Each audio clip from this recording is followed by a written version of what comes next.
Now, the fallout from the Epstein file release is continuing. There is suspiciously zero Trump related content in these files. At least the files that we can see, it was heavily redacted, which is against the law and against the spirit of the law. And there is one file, though, that they forgot to redact, and it involves Donald Trump and a 14-year-old girl. Because there was an undercover journalist that exposed the acting deputy chief, Joseph Schnitt, on what they were planning to do with the Epstein files. And tell me if this sounds like exactly what has happened. Well, those files do exist. Yeah, thousands and thousands of pages of files. They'll redact every Republican or conservative person in those files, leave all the liberal, Democratic people in those files.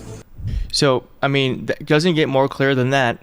They'll redact every Republican or conservative person in those files and leave the liberal Democratic people in those files.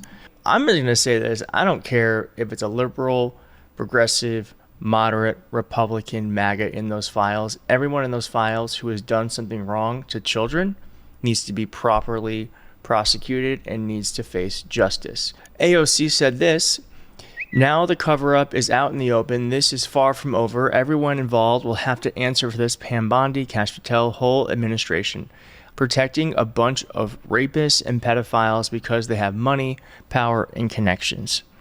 Bondi should resign tonight." There are so many documents that we know are missing.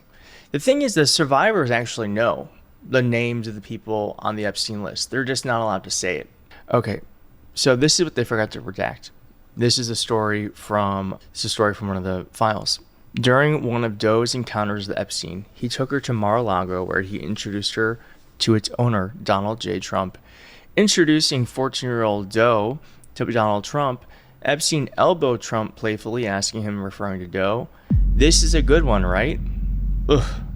Trump smiled and nodded in agreement. They both chuckled, and Doe felt uncomfortable at the time, but was too young to understand why. That is such a chilling story, that the President of the United States was basically treating a young girl as if treating her like she is property.